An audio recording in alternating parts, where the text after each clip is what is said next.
Du monde. Des gens filment l'inexplicable sur des téléphones cellulaires, des caméras de surveillance et des caméras de bord. Il y avait une silhouette qui semblait porter des vêtements de l'époque victorienne. Du Royaume-Uni aux États-Unis. Bon sang! Des phénomènes inexpliqués sont de plus en plus souvent captés sur vidéo. Ce n'était pas un élève. Ce que j'ai vu sur la vidéo était tout à fait extraordinaire. Dans cette série, nous révélerons les images inexpliquées les plus terrifiantes, remarquables et incompréhensibles filmées par le public. Des extraterrestres! Il faut les filmer! Nous entendrons les récits des témoins. Mon cerveau essayait de trouver une explication rationnelle. C'était vraiment étrange. Imaginez être possédé. Imaginez tuer quelqu'un parce que vous êtes possédé. Et nos experts scruteront les vidéos afin de tenter d'expliquer l'inexplicable. Je soupçonne qu'il existe des explications plus logiques que ça. Ce qu'on voit dans ces extraits est remarquable. C'est de toute évidence l'œuvre d'un esprit frappeur. Voici Surnaturel sur caméra.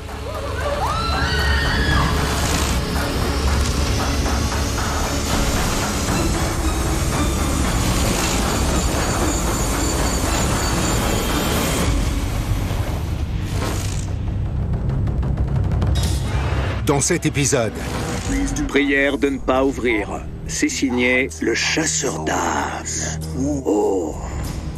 Malgré une mise en garde, une boîte maléfique est ouverte. Ouais, ça suffit, je m'en vais. Gare aux intrus. Un appel vidéo tourne au chaos.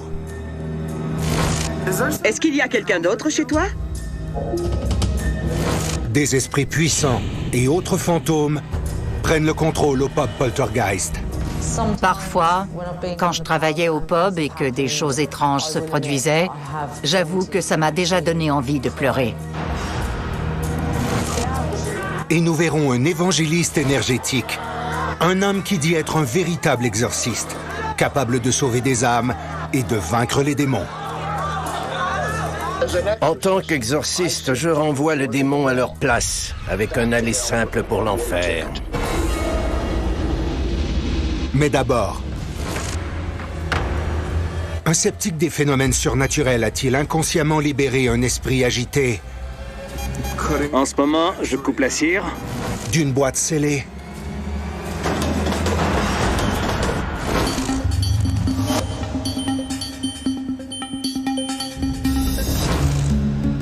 À Palm Beach, en Floride, Casey Nolan anime une chaîne très populaire en ligne, Mindseed TV. Je teste des produits et je m'amuse à produire du contenu effrayant pour divertir le public. J'explore des immeubles abandonnés et le web clandestin. Je fais des recherches en ligne que la plupart des gens ont peur de faire. À la recherche de sensations fortes et de nouveaux abonnés, il est toujours à l'affût de contenus inédits pour mousser sa notoriété. J'imagine que ce qui m'a donné envie d'explorer les phénomènes surnaturels ou paranormaux, c'est la recherche d'une réponse à la question que beaucoup se posent. Existe-t-il une vie après la mort? À mon avis, la meilleure façon d'en savoir plus est d'essayer de communiquer avec des esprits de l'au-delà pour voir s'il y a une vie après la mort avec laquelle les vivants peuvent communiquer. En décembre 2018, un objet étrange et fascinant est mis sur le marché sous le nom de boîte à 10 books, ce qui pique aussitôt la curiosité de Casey. Je ne savais pas du tout ce qu'était une boîte à 10 books avant de commander celle-là. Ça disait « Attention, danger. Ceci n'est pas un jouet. Pour collectionneurs seulement. Ne pas ouvrir. Si vous achetez cet objet, ce qui se passera après la vente sera entièrement votre responsabilité. » Il y avait des avertissements de toutes sortes. Les avertissements n'ont pas découragé Casey. Quand je lisais les avertissements, je me disais « Ouais, bon, d'accord, c'est juste une tactique pour élever le prix, ça. » Je trouvais ça comique, en fait. Je me disais qu'il n'y avait rien à craindre à commander un objet hanté en ligne. Casey l'ignorait encore, mais il était sur le point de libérer une force terrifiante qui allait hanter sa maison. Dans le folklore juif, un dibouk est un esprit maléfique qui tente de posséder les vivants. La boîte à 10 boucs n'existait pas vraiment dans le folklore juif. C'est un concept moderne. L'idée est de capturer ces mauvais esprits et de les emprisonner dans une boîte.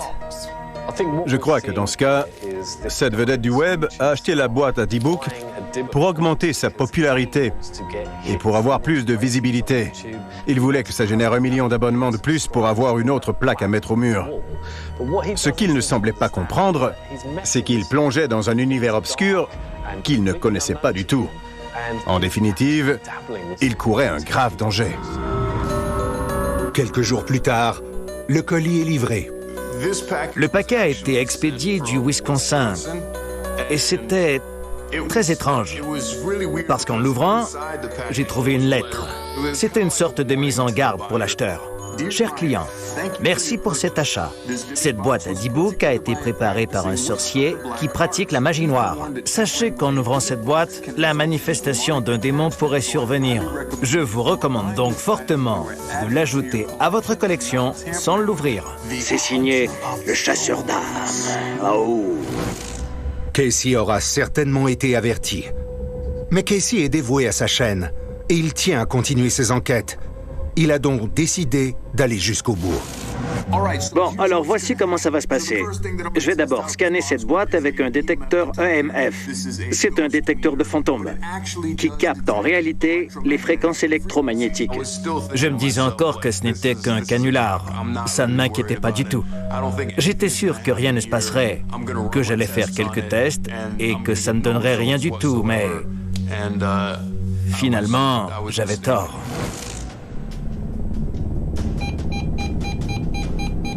Tout semble indiquer qu'une force surnaturelle se trouve à l'intérieur de la boîte. J'ai scanné la boîte quelques fois avec un détecteur EMF et quand il a commencé à s'activer, je peux vous dire que j'ai senti mon cœur s'arrêter. Je me suis dit, oh mon Dieu, c'est vraiment vrai. Juste là, juste là.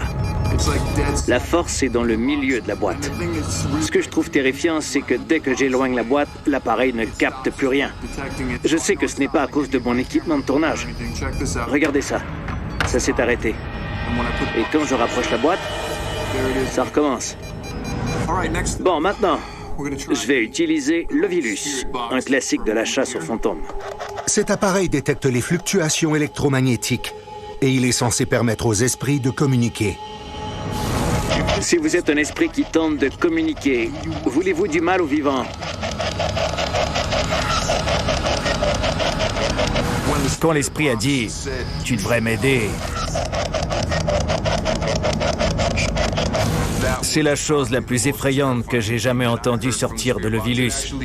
J'ai encore la chair de poule. Je vais ouvrir cette boîte tout de suite et on va découvrir ensemble ce qui s'y trouve. Voyons ce qui fait sonner ce détecteur. Il coupe l'emballage, doucement. En ce moment, je coupe la cire. Ça y est, je peux ouvrir la boîte. Ça sent vraiment mauvais. Pourquoi est-ce que ces boîtes sentent toujours mauvais? Il y a une pierre. Est-ce que c'est ce qui activait le détecteur? Non. Pourquoi tu ne fais plus de bruit? Dès que j'ai brisé le seau, le détecteur EMF a cessé de sonner. Je me suis alors demandé, qu'est-ce qui se passe?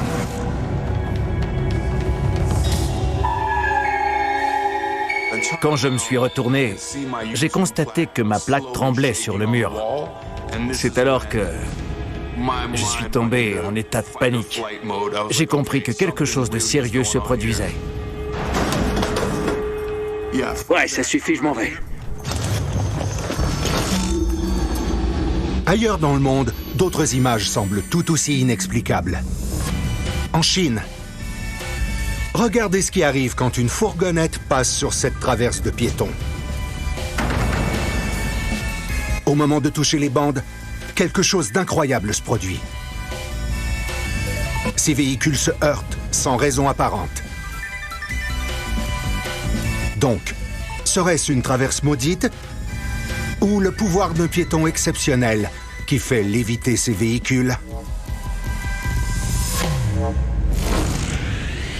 Du côté des États-Unis, un groupe fait une séance de spiritisme. On ne fera pas comme à la télé. Je crois qu'il faut généralement poser des questions simples. Y a-t-il quelqu'un d'autre ici avec nous?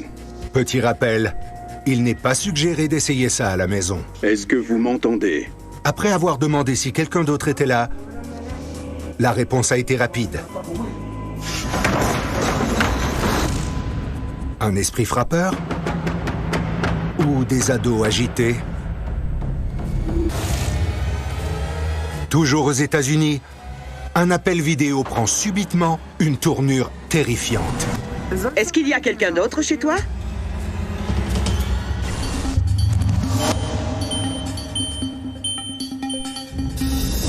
Je m'appelle Laurie Simmons. Je viens de Yakima, dans l'État de Washington, et je travaille dans un restaurant. Je m'appelle Shanna Thomas. Je suis mère au foyer et j'habite à Yakima, dans l'État de Washington.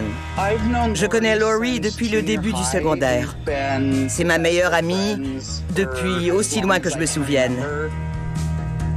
Laurie avait emménagé dans un nouvel appartement depuis peu. Mon appartement est situé dans un immeuble de plein pied. C'est dans un très vieux quartier de la ville. J'habite tout juste derrière l'hôpital, le plus ancien de Yakima. Ravie de son nouveau logement, Laurie avait hâte d'appeler son amie Shanna pour lui en parler. J'appelle mon amie chaque matin. J'ai besoin de lui parler. Elle est en amitié. C'est ma douce moitié. Les amis restent en contact grâce aux réseaux sociaux. C'est très utile pour échanger. Mais ses meilleures amies ignoraient qu'elles allaient capter bien plus que leurs deux visages. Je suis aux toilettes en ce moment. Je fais toujours ça. Ce matin-là, alors que je parlais avec Shanna, j'étais seule dans mon appartement. J'ai besoin d'avoir un lit plus petit. Jusqu'à présent, tout est normal. Puis Shanna remarque quelque chose. Est-ce qu'il y a quelqu'un d'autre chez toi? La première fois que j'ai vu quelque chose, c'est quand Laurie est allée dans le salon. J'ai eu l'impression de voir une autre personne derrière. En utilisant cette application, Shanna peut voir son amie Laurie parler. Mais elle peut seulement intervenir quand Laurie a terminé son enregistrement. J'ai remarqué qu'il se passait quelque chose quand Shanna m'a demandé s'il y avait quelqu'un d'autre chez moi. C'est alors qu'elle m'a répondu en disant « Non, il n'y a personne d'autre ici, pourquoi ?» Ça m'a aussitôt inquiétée. J'essaie de faire du café. Elle ne savait pas ce qu'elle avait vu, ou qui. Quand j'ai vu cette silhouette apparaître, puis même passer derrière elle, j'ai pensé que c'était son petit-fils et qu'il s'était déguisé. Mais je savais quand même que c'était impossible parce que la forme ne semblait pas vraiment solide. Alors je me suis dit, mon Dieu, qu'est-ce que c'est? La seule chose que j'ai vue en regardant vers la gauche était mon meuble télé. Étant donné le décalage dans les messages, Laurie a dû revoir l'enregistrement afin de repérer cet esprit sinistre qui traînait dans sa salle de séjour. J'ai dû regarder les images quelques fois. J'étais sous choc. Quand j'ai revu la vidéo une troisième fois, c'est là que j'ai vu une forme passer derrière moi. Enfin, Laurie voit la forme sinistre derrière elle sur l'enregistrement. Moins de 5 minutes plus tard, elle m'a appelé avec un autre téléphone et elle paniquait complètement. Terrifiée, Laurie a fui la maison et a passé la nuit chez sa fille. Le lendemain, j'ai invité une amie pour qu'elle procède à la purification de mon logement afin de chasser les démons. Le garçon était déjà parti. Il ne faisait que passer. Et je n'ai rien vu depuis ce jour-là. Ça pourrait être une énergie qui s'est attachée au terrain sur lequel se trouve son logement. Dans certains lieux aux États-Unis, il y a des cimetières de peuples autochtones. Ça pourrait être un esprit très ancien qui a voulu affirmer sa présence. Cette vidéo est terrifiante. Au départ, je ne savais pas ce qu'il y avait à voir. Je l'ai regardé quelques fois. La silhouette qu'on voit est très subtile. Ça me porte encore plus à croire que c'est un véritable esprit. Parce que si quelqu'un voulait truquer une vidéo, ça serait plus visible que ça. La plupart des gens ne verront pas la forme en visionnant la première fois. À mon avis, ça prouve que c'est une force surnaturelle. Laurie vit encore dans le même appartement et parle encore tous les jours à sa meilleure amie. L'esprit semble avoir renforcé leur amitié. Dès qu'on commence un appel vidéo, elle me dit « Fais le tour de ton appartement, Laurie. » Et je lui dis « Non, je ne le ferai pas aujourd'hui. Non, non. » Pourquoi y a-t-il tant de maisons hantées dans le monde? Aux États-Unis, filmer des phénomènes inexpliqués est devenu un passe-temps populaire. Regardez cette chaise animée.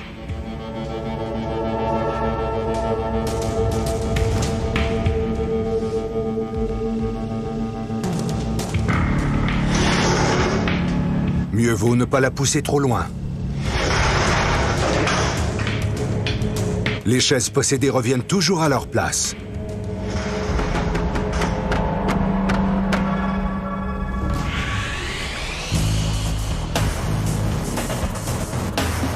Ailleurs dans le monde, après l'étoile qui guida les rois mages, serait-ce une nouvelle étoile de la nativité?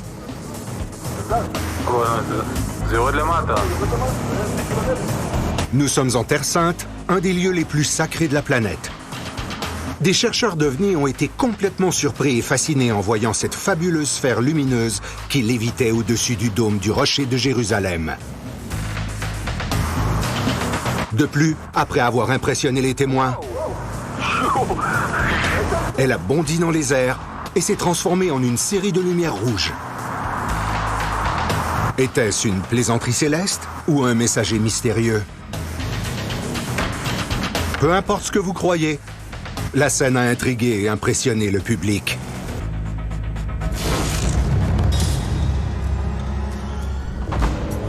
Vous entendez ça? À Palm Beach, en Floride, Casey Nolan a brisé le seau. En ce moment, je coupe la cire. Pour ouvrir une boîte à 10 boucs. Et les choses ont mal tourné. La boîte est décellée. Quand la plaque est tombée du mur, la première chose que je me suis dite, c'est « Il faut que je fiche le camp d'ici ». J'ai pris mes choses et je suis parti sur le champ.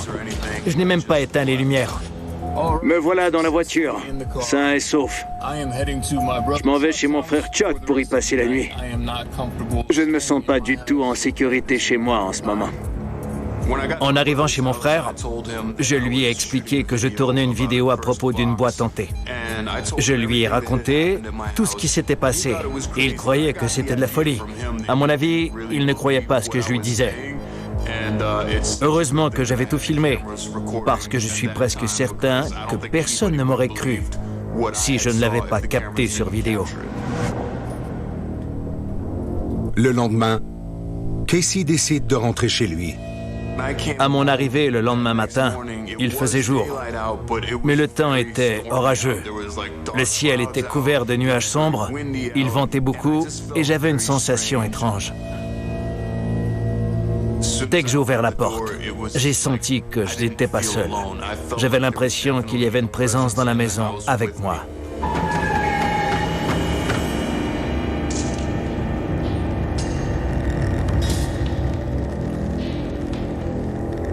En entrant, ça sent encore très mauvais ici. Cette boîte pue. Dès que je l'ai ouverte, l'odeur a empesté les lieux. En regardant la boîte, Casey remarque des égratignures dans la cire. Rationnellement, je n'ai aucune idée de comment elles sont apparues ou de ce qui a pu les causer. La seule explication qui m'est venue en tête à ce moment-là, c'est que ce sont les marques de l'esprit qui s'est échappé de la boîte. Casey a-t-il libéré un véritable démon? Et si oui, qu'est-ce qui se passera ensuite? À mon avis, l'idée d'acheter quelque chose sur Internet, après avoir été averti que l'objet n'est pas fonctionnel, et qu'il peut même présenter un danger extrême si on l'ouvrait, est périlleuse en soi. Si on nous dit qu'en l'ouvrant, on peut libérer un esprit maléfique et subir des conséquences négatives, pourquoi risquer un tel danger? Ça rappelle un peu la légende grecque de la boîte de Pandore. Vous savez, une boîte qu'il ne faut pas ouvrir, mais bien sûr, en tant qu'humain, on est parfois trop curieux et on veut savoir ce qui s'y trouve. Ça me fait encore bizarre d'en parler aujourd'hui. C'est difficile de décrire comment je me suis senti en rentrant chez moi. C'est perturbant de savoir que des choses inexplicables se passent dans notre maison. Ce changement d'atmosphère dans la maison a aussi été détecté par la chienne de Casey, Zoe. J'étais au lit et Zoé était couchée par terre dans son lit. Puis, elle s'est mise à grogner. Elle aboie très rarement. Elle a dû grogner pendant 1 heure. Le lendemain matin, Casey a eu toute une surprise. Quand je me suis réveillé le lendemain, Zoé était assise au bout du lit et elle me regardait. J'ai remarqué que ses yeux étaient tout enflés, que son museau l'était aussi et je me suis dit « Oh mon Dieu, peut-être que c'est relié à la boîte et à la force que j'ai libérée dans la maison. » Et j'ai commencé à me faire du souci pour notre bien-être.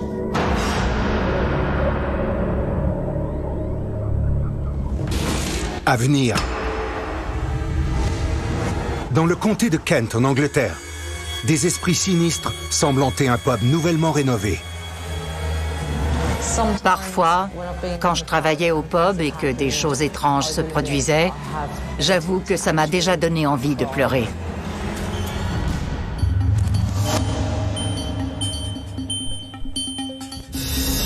Je m'appelle Alistair Collins et je viens d'un petit hameau qui s'appelle Tyler Hill, en bordure de Canterbury. Tyler Hill, c'est tout petit. Il n'y a que 250 maisons et environ 500 habitants. Je suis le propriétaire du seul pub du village. Il s'appelait The Ivy House auparavant.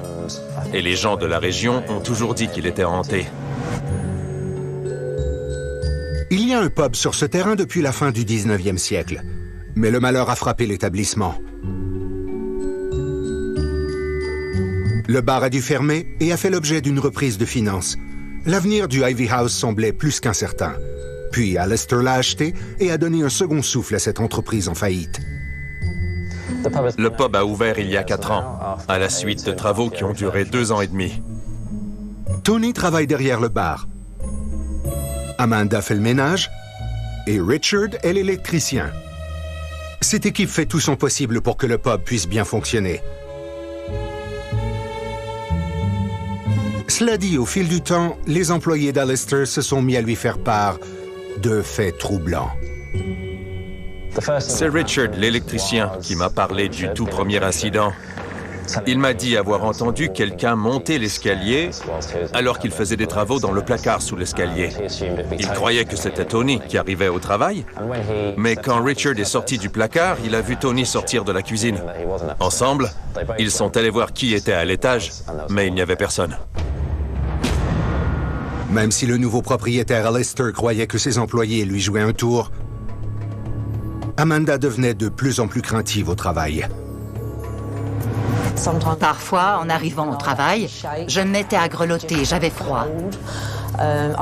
Bien entendu, je n'en ai parlé à personne au départ parce que j'étais une nouvelle employée et je craignais qu'on me trouve stupide ou bizarre. J'ai gardé ça pour moi pendant quelques mois. Puis j'ai commencé à remarquer des petites choses, des ombres et des bruits. Parfois, tout allait bien, mais parfois, je me sentais nerveuse. Malgré son scepticisme, Alistair a lui aussi commencé à voir des choses troublantes. J'étais vers l'avant du pub et j'ai entendu des verres se briser. J'ai regardé vers le bar, mais personne n'y était. J'ai commencé à changer d'avis sur ce qui se passait, parce que je me suis rendu compte que rien n'aurait pu faire tomber ces verres des étagères. Et ce n'était que le début. Je nettoyais des tables au rez-de-chaussée et du coin de l'œil, depuis la porte d'entrée, j'ai vu une silhouette noire qui se déplaçait. Elle semblait marcher à 4 pattes. La forme courait autour du bar. Je tremblais et je me suis retournée en me répétant « Ne regarde pas ça, ne regarde pas ça » et je l'ai ignoré. Y avait-il un semblant de vérité derrière ces rumeurs au sujet du pub d'Alistair? J'ai décidé de regarder toutes les images captées par les caméras de surveillance et je n'en croyais pas mes yeux. Les caméras de surveillance ont filmé toute une série d'activités paranormales. En regardant les vidéos, j'ai vu des chaises qui bougeaient dehors, un parasol qui s'est ouvert par lui-même. J'ai vu les portes battantes du bar bouger toutes seules et certaines chaises se déplacer dans le pub. Plus Alistair regardait les images, plus il voyait de l'activité. On a 25 caméras de surveillance ici. Ça m'a perturbé quand j'ai vu ces images, parce que j'ai investi beaucoup d'argent et de temps afin de démarrer cette entreprise, et elle est peut-être hantée. Les activités paranormales semblent se dérouler partout sur la propriété. Les employés ont vu les images. Ce qui m'a effrayé le plus, c'est le coussin du canapé qui semble avoir été lancé. Le mouvement m'a paru violent. J'étais sous le choc en voyant ça. Ce serait dur à truquer. Quant à Amanda, les images qu'on lui a montrées l'ont convaincue que ses craintes étaient bien justifiées. Quand j'ai vu les images et que j'ai constaté que de l'activité surnaturelle avait été captée, ça m'a terrifiée. Quand elle est seule dans le pub, Amanda circule souvent avec une poêle à frire.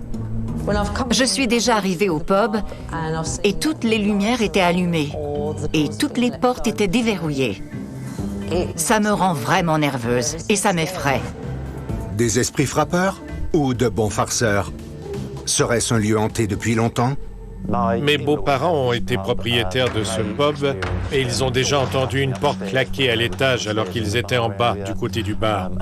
Je me rappelle que mon beau-père m'a parlé d'une odeur curieuse à l'étage alors que personne n'y était allé. De prime abord, les images semblent assez crédibles. Mais attention, il faut analyser ces vidéos de près. Il existe un marché du tourisme de fantômes. Des pubs, des hôtels et diverses propriétés du Royaume-Uni augmentent leurs revenus en disant qu'ils sont hantés. Quand on fait la publicité d'un pub en disant qu'il est le plus hanté au monde, il faut vraiment faire preuve de sens critique en regardant les images. La mauvaise publicité, ça n'existe pas. Si l'établissement fait l'objet d'un reportage en étant soi-disant hanté, ce sera sans doute bon pour les affaires. Ça pourrait même créer une seconde source de revenus. Après avoir entendu toutes ces histoires des employés et des clients et vu toutes les images, je ne suis plus du tout sceptique. Il doit y avoir quelque chose. Selon mes beaux-parents, ce serait peut-être un ancien propriétaire qui est décédé. Il s'appelait Gilbert. C'est pour ça que tout le monde parle de Gilbert le fantôme. Que ce soit Gilbert le fantôme qui tente de se réapproprier les lieux ou qu'il y ait une autre explication, le pub Poltergeist connaît maintenant un franc succès. Restons dans la thématique des choses étranges et fabuleuses. Cet homme a un surprenant pouvoir adhésif. Les gens peuvent avoir des habiletés surhumaines. La mienne, c'est mon pouvoir adhésif. Jamie Keaton croit qu'il est un véritable X-Man. Vous savez pourquoi je suis un véritable X-Man? Il s'est autoproclamé tête de canette. Regardez! Il peut faire coller n'importe quel objet à sa peau. Les pores de ma peau absorbent tellement d'oxygène, j'absorbe 123% d'oxygène en tout. C'est pourquoi les choses adhèrent à ma peau. Un problème de santé rare rend ses pores comme des ventouses. Mais Tire. j'ai peur! Oh mon Dieu! Quand les gens veulent que je leur serve un verre, je prends une bouteille et... Il a battu le record Guinness du nombre le plus élevé de canettes collées à une tête. Et voilà comment j'offre un verre. Ouf, quel talent! À venir, un enquêteur paranormal dévoile les horreurs de la possession de simples citoyens. Je suis le révérend Bob Larson et je suis un exorciste.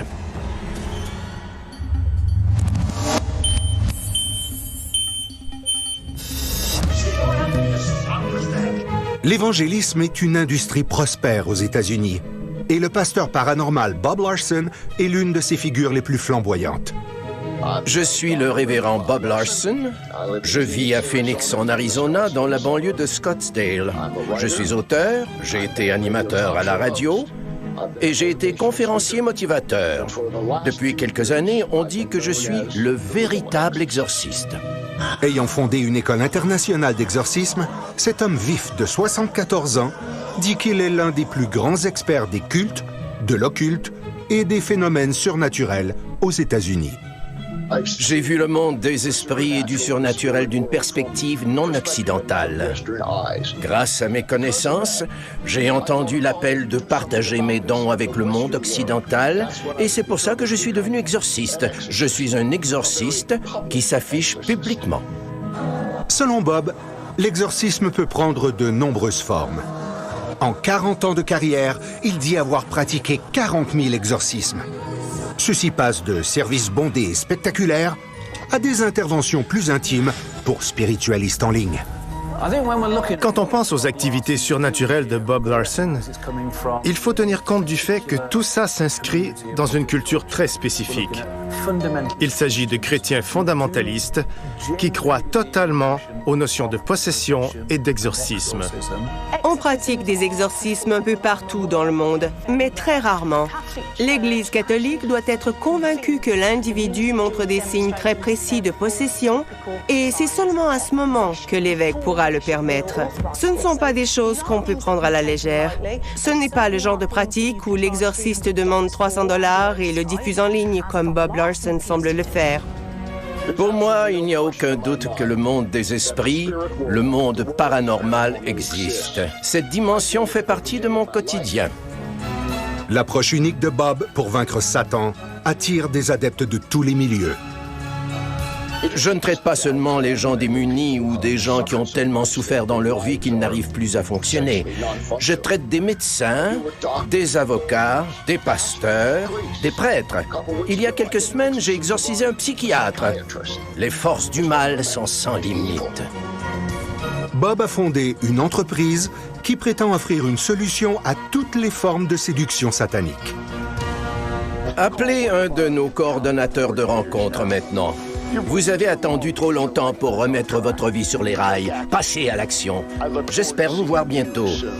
Si vous êtes opprimé, nous l'affronterons. Si vous êtes victime de malédictions, nous les briserons. Bénissez cet homme de Dieu, Père, au nom de Jésus. Merci, merci.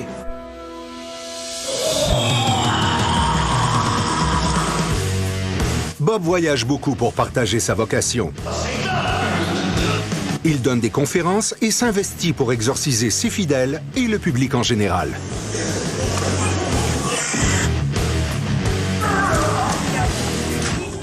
Bob a plusieurs champs d'expertise, des lieux hantés jusqu'à la salvation de l'âme. C'était le Nord contre le Sud contre le Nord, ou l'armée romaine? Les vôtres ont-ils été tués? Oui. Nord ou Sud? Sud. Je vois. L'exorciste allant jusqu'à frapper les gens avec sa Bible, il y a toujours de l'action quand Bob est aux commandes. Le Christ n'est pas là.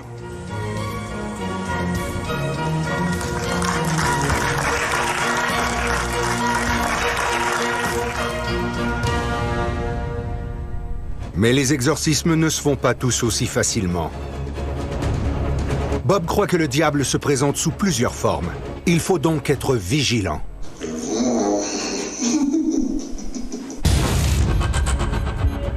Aux États-Unis, Casey Nolan a ouvert une boîte à D-Book achetée en ligne. La boîte est décellée.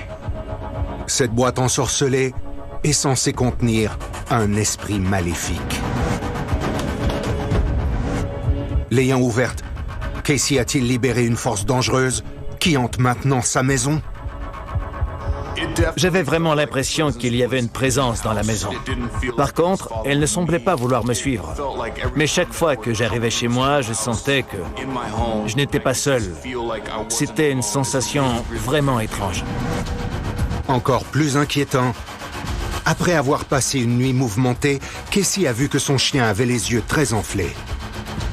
J'ai consulté un vétérinaire qui m'a dit que c'était une réaction allergique à une piqûre d'abeille.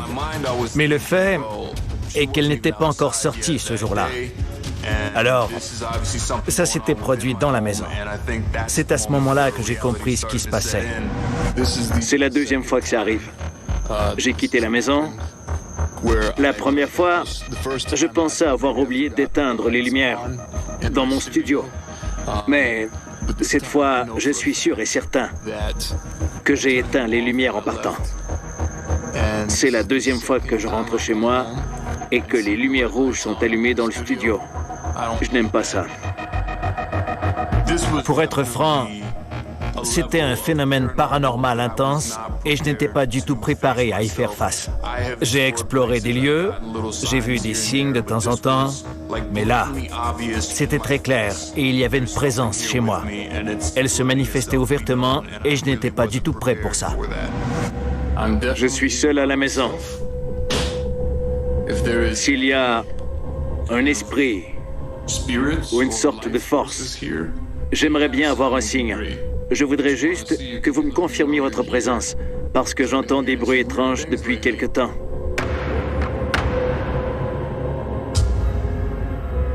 Regardez.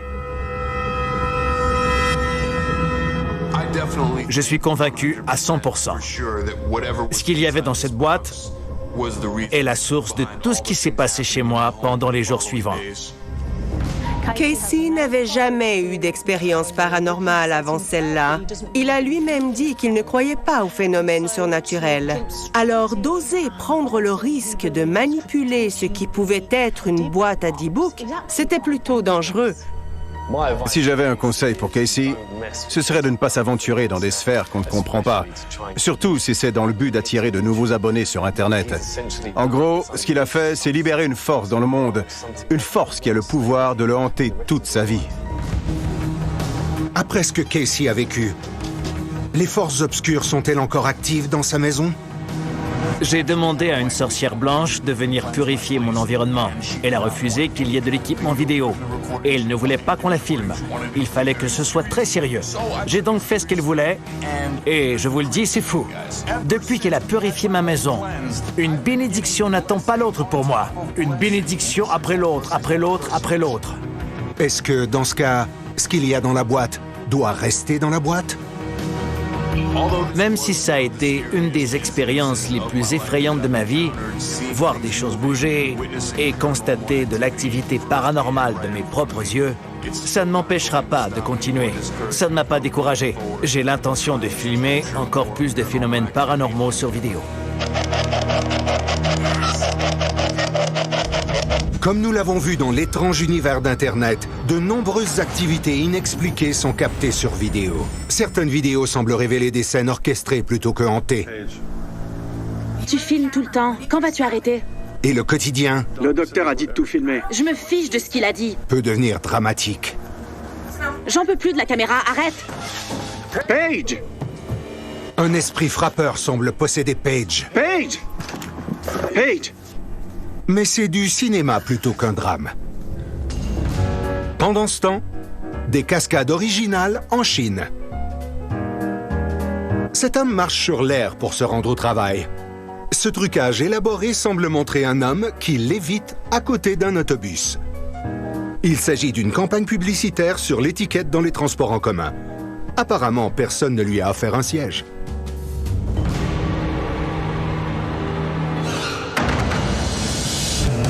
Toujours en Chine.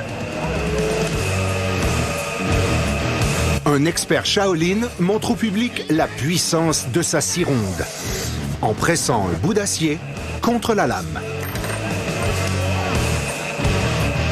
Alors qu'il se prépare à faire une chose incroyable, nous tenons à vous rappeler que vous ne devriez en aucun cas l'essayer à la maison.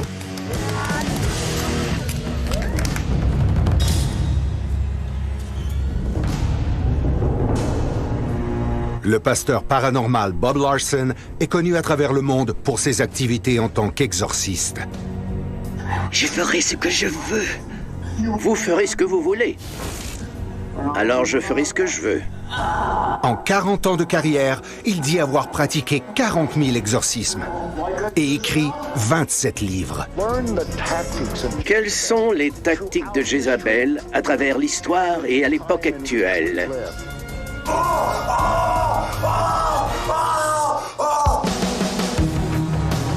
En plus d'avoir un horaire de conférence plein à craquer, il voyage souvent pour présenter ses services et prouver à ses fidèles et au public les périls de la possession.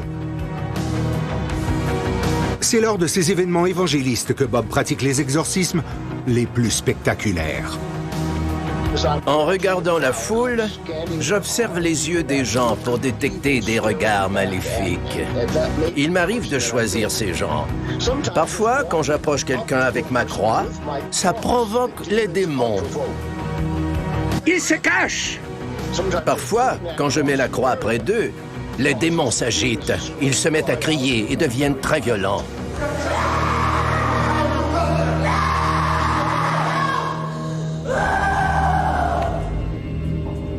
Pendant un de ces moments, Bob a rencontré Mike. Vous avez été marié? Oui. Divorcé? Oui. Vous êtes chrétien? Oui. Mike est un homme de famille.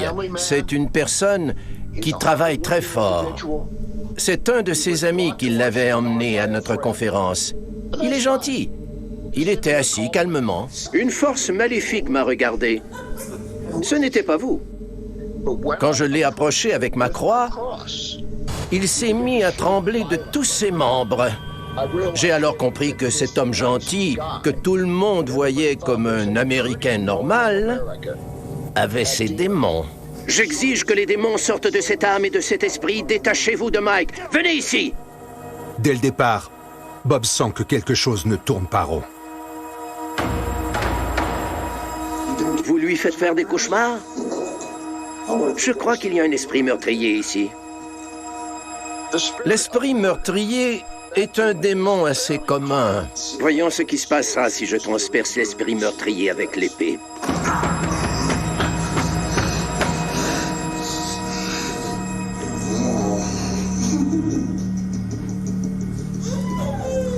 Vous adorez le châtiment, Satan. Une des choses que l'on fait lors d'un exorcisme, c'est interroger les démons pour avoir des réponses. On leur demande « Comment avez-vous fait pour posséder cette personne? Qu'est-ce qui s'est passé? Est-ce que c'est quelque chose que la personne a fait ou est-ce que le mal a été transmis par des liens de sang ancestraux? » Combien de générations? Selon moi, Bob Larson est un artiste de spectacle. Il utilise des techniques que les hypnotiseurs utilisent dans le monde du divertissement. Il est convaincant. Il fait preuve d'autorité. Et les gens qui l'exorcisent lors de ses démonstrations semblent vulnérables. J'ai l'impression que la plupart des gens qui consultent Bob Larson, peut-être tous, croient vraiment qu'ils sont possédés. Ils sont insatisfaits de leur vie et ils doivent se rendre compte que certains de leurs comportements ne sont pas socialement acceptables. L'explication comme quoi ils sont véritablement possédés par un démon peut leur sembler plutôt logique au final. Vous le possédez? Voulant sauver l'âme de Mike, Bob commence à se battre contre les démons qui, selon lui, le possèdent. Il y en a plus. Prends ça. Ils sont attachés à vous. C'était un cas de haut niveau. Dans tous les exorcismes, c'est possible d'échouer. Allait-il pouvoir accepter que ce comportement violent soudain soit lié à un meurtre commis il y a longtemps? Ensemble! Ensemble. On brise! On brise. Le sort! Le sort. De 1000 ans! De 1000 ans. Des meurtres sanglants! Des meurtres sanglants. Au nom du Christ et croyant votre parole, brisez le sort. Je vais prendre l'épée et je vais vous donner un autre coup pour la forme. Malgré la dérision du démon, Bob est déterminé. J'ai tué! J'ai tué. Tout mon royaume! Tout mon royaume. Partez! Partez. Maintenant! Maintenant. Dans. Dans. Là. Là. Fausse. Fausse.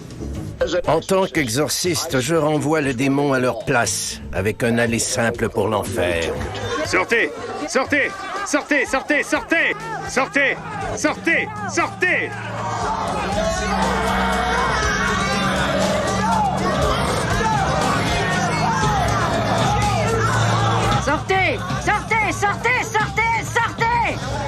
y est, c'est fini. Alléluia. Dieu soit loué. Alléluia. J'ai enfin banni le démon qui possédait Mike. Cet homme, un mari et père, a pu retourner au sein de sa famille pour être un homme normal. À qui appartient ce corps? Jésus. Qui a le pouvoir de vous libérer? Jésus. Oui.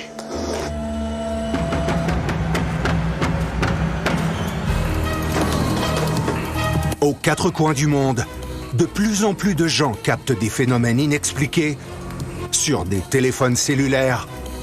C'est quoi ça? Regarde ça! Des caméras de surveillance et des caméras de bord. Maintenant que les appareils d'enregistrement vidéo font partie de notre quotidien, en tant qu'exorciste, je renvoie le démon à leur place, avec un aller simple pour l'enfer. Quand réussirez-vous à votre tour à capter des images de l'inexplicable? Paige!